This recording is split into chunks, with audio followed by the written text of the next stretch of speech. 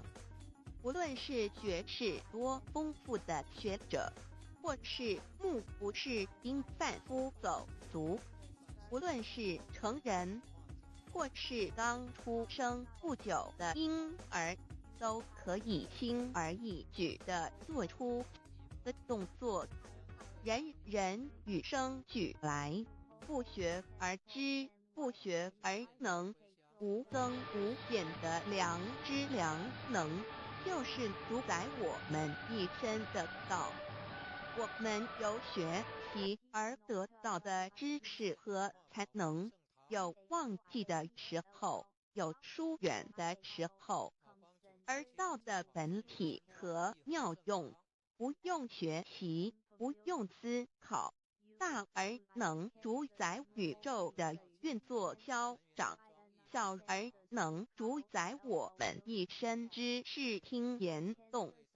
我们有而不知其有，用而不知其用，却又无时无刻不能缺少它的不增不减，本自具足一切。我们身上固有的道，因为就在我们身上，又称作自性老。我们了解了个主宰天地万物的道，在我们身上就有，它的作用不应受到我们赞美或否认而有任何增减。无论种族、肤色、国籍、宗教、信仰或贫贱富贵，均无分无别。因此我们能求得先天大道，不只找到了宇宙的根本源头，也找到了不生不灭的真我。不只认识了宇宙，也认识了我一生的真正主宰。不只追求到了宇宙之治理，也找回了我身上本有的真理与良知良能。先天大道的根源是在我身上，原来固有的是我由先天带来的良知良能，即是我的良心。我的良心即是天心，天心即是道心，此心无形无相，即是真空。真空之妙，空而不空，空中妙有。妙有者，生天生地生人生万物万类之大本也。妙用者，万灵真在也，主宰天地人万物万类之真主宰，亦即是主宰我之一身。故曰道在无身，一切万能。道离无身，此身在无一能。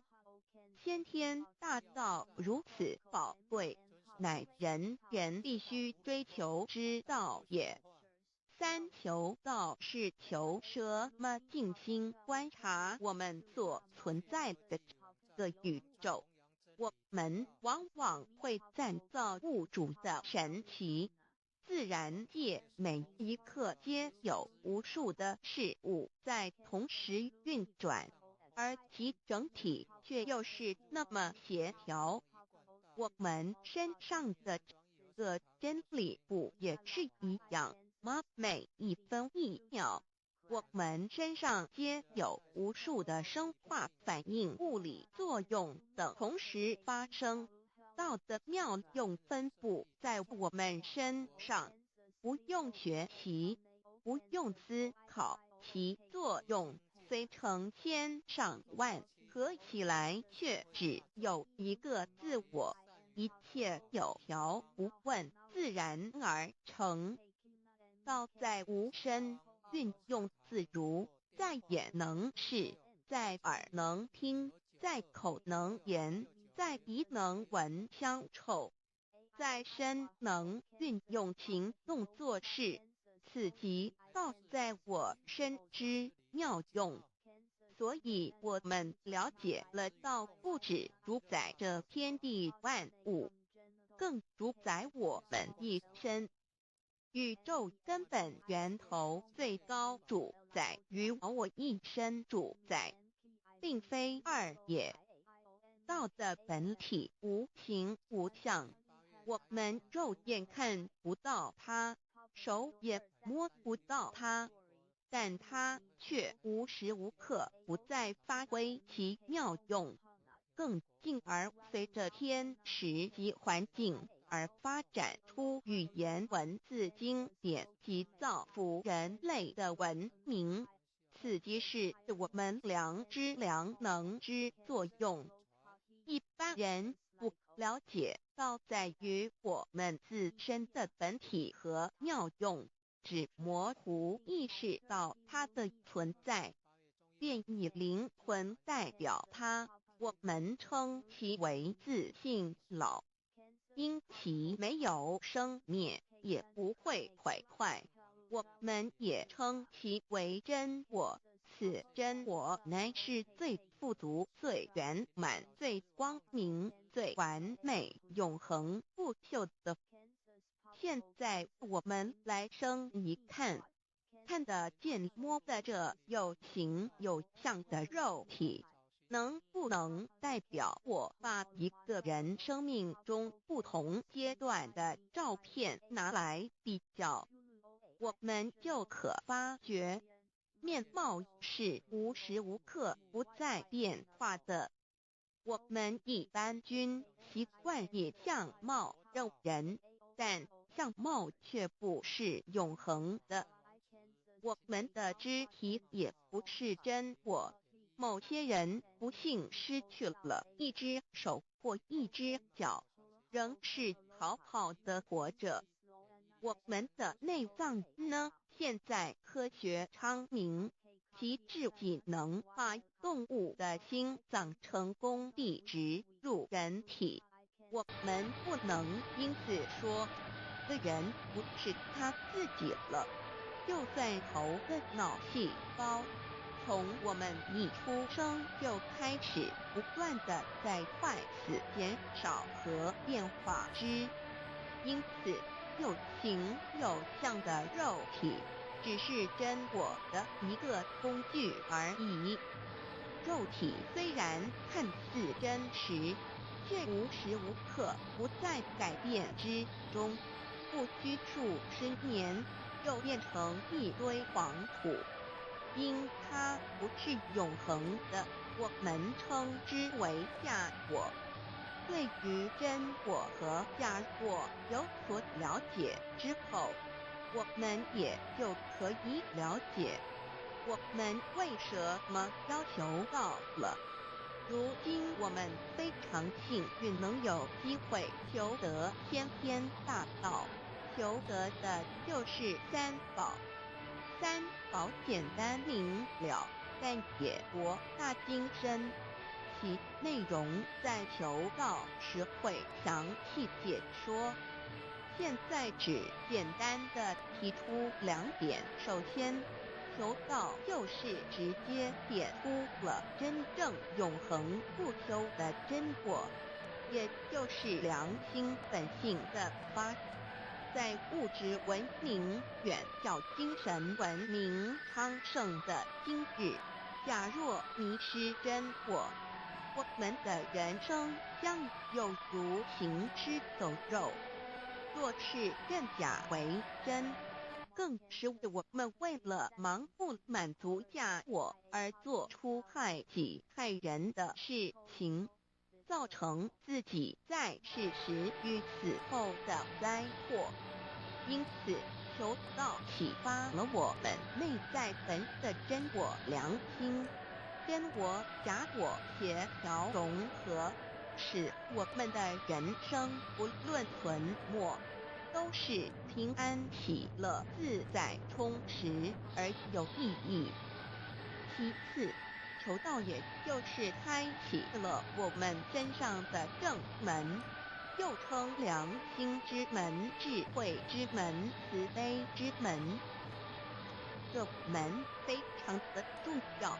当我们要离开一间房子时，自然由大门离去。如果此门无法开启，而被迫从窗户或阳台跳出时，就可能会摔断腿。我们的肉体就像一间房子，真我灵性就像是房子的主人。当有一天肉体要毁坏时，真我灵性若不得正门而出，被迫另寻旁门，其恐惧与焦虑是无法形容的。这也导致了死后的痛苦与不安。因此，我们可以发现到，绝大多数的人临终时，其肉体皆显现山僵硬、恐惧无助与挣扎之相。求道就是开启我们的生来死去之正门，也就是通天大路。因此，我们今天很幸运能求道，求得三宝，打开灵性通天之正门，可以让我们找回真我，认识我自己身上的道，自然以良心作为待人物之准则，使人生更有意义，更进而解决生死大事，得到超生了死的保障。100年之后，回到我们的来故家乡。所以先天大道就是回天之道。先天大道之宝贵，即是千金万点不如一点。此点打开玄关正门佛门，天堂大路一步之超级的永生之道。此点宝贵，超佛越祖，超经越典，超越天地。得到这一点宝贵。他是诸经之师，诸法之王，诸佛之天地之，故曰超生了四极的永生，不毁不灭之天天大道也。此乃即是人原来固有的，必须返回天之道也。自求道对我有什么好处？我们今天很高兴能有这机缘求道，能够开启良心之门、智慧之门、通天之正门，这是第一步。这宝贵的道还能带给我们终生受用不尽的福之益，离苦的乐。人生在世，遭受种种之苦恼，就其根源皆起因于迷失了真我。求道首先就是让我们认识人身上固有的道，找回我们本有至真至善至美具足圆满永恒不朽的真我，在日常言行之中发挥真我，使我们一举一动皆能合于理，止于至善，自然不会受周遭的人事物所左右，我们的心也就不会患得患失，心为一身之主。我们既然在心境上有所提升，自然不会与邪恶之事相感应，则不相随心转，还可以改变命运，趋吉避凶，朝向光明，使我们得到真正的喜悦，逍遥自在。二，落地难自有人类文明以来，道的真义便代代单传独授，其没落贯穿了早期的主要文明，如中国、印度等。奈何近百年来人类受物欲所逼，在空前繁荣的物质文明中逐渐迷昧了良心，甚至竟将制造威力极大的杀人武器。回顾数千年人类历史，在近代短数十年间，便发生了2次世界大战，无数挑战，伤亡无数。滥用科技文明，同时也损害了自然环境，造成大气臭氧层之破坏，全球性气候的改变，人心之变，干造了天灾人祸连连。人类已为自己酝酿了一个空前的浩劫，因此上帝洪恩慈悲，特将大道谱传于世，以挽救良善。求道以后，我们时刻存着道心，以良心待人处事。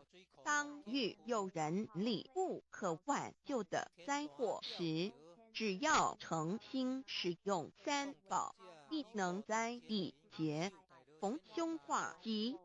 此事验证甚多，不胜枚举。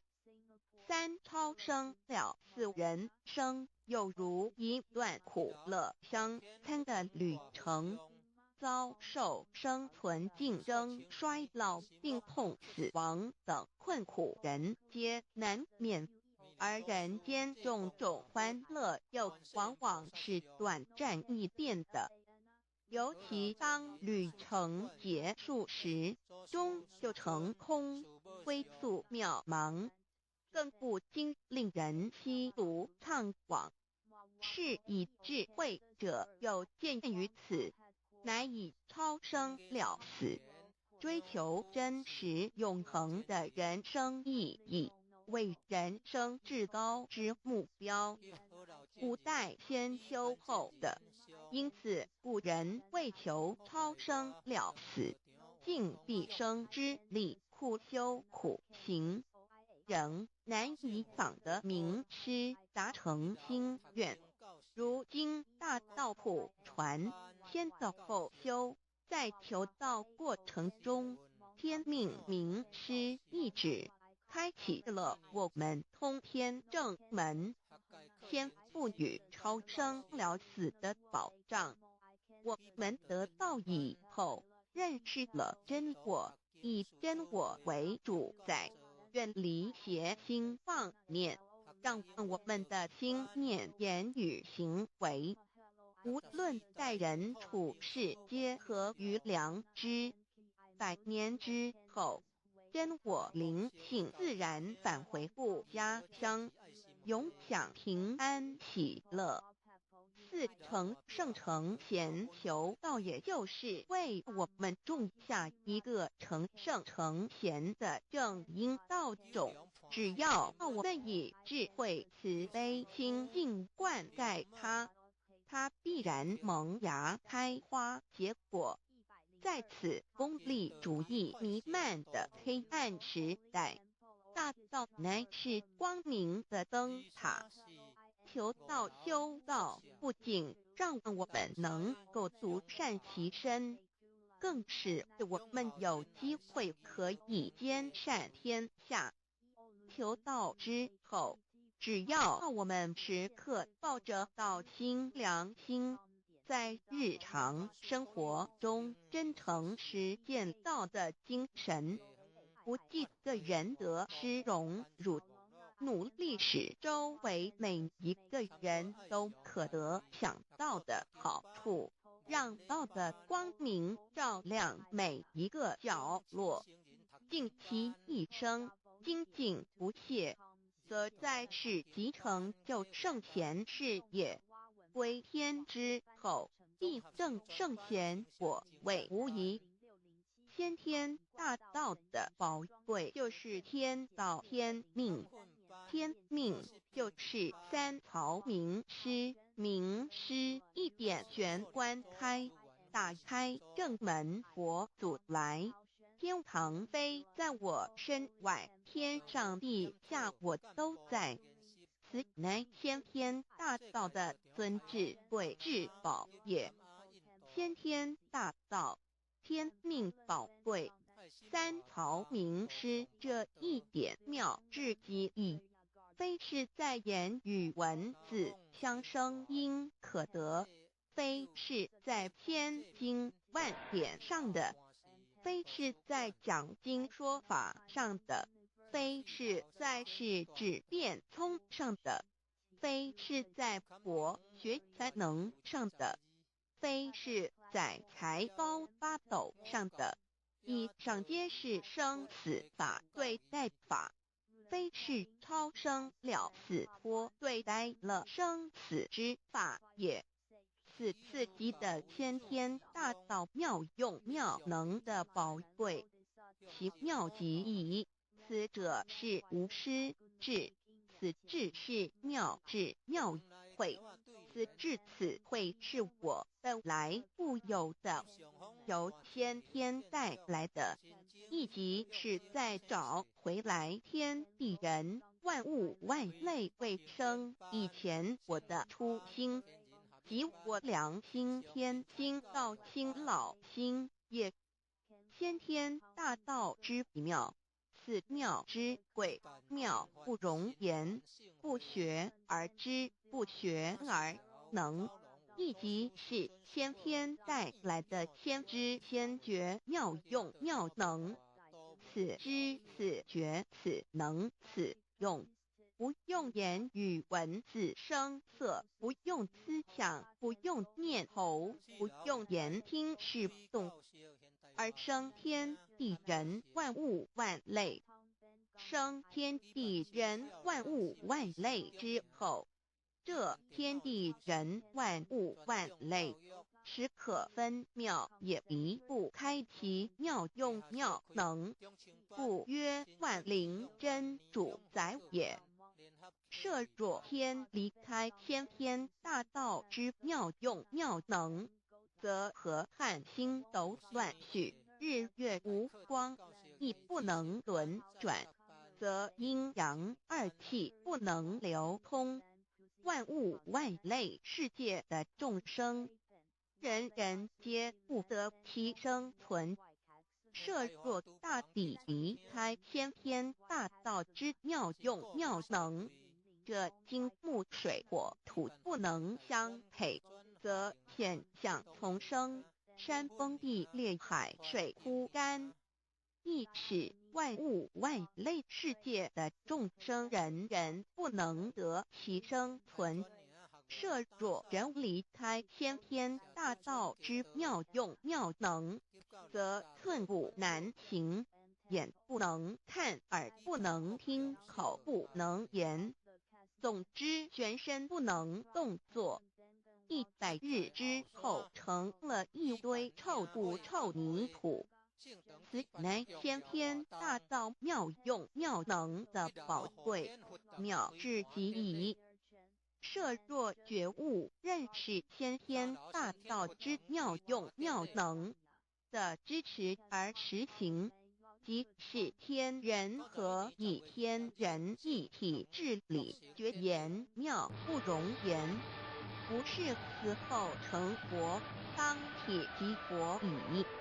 故曰如来佛，如是佛也。此乃的先天大道修先天大道之好处。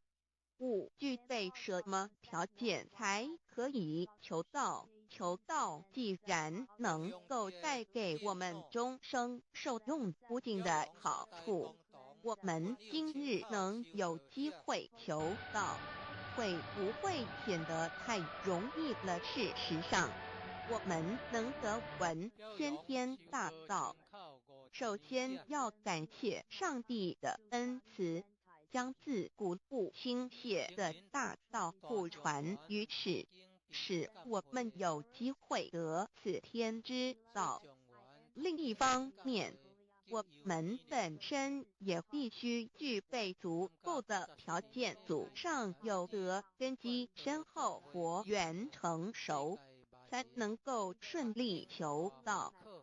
此外，我们必须向宇宙至高无上的造物主上帝发一个良心愿。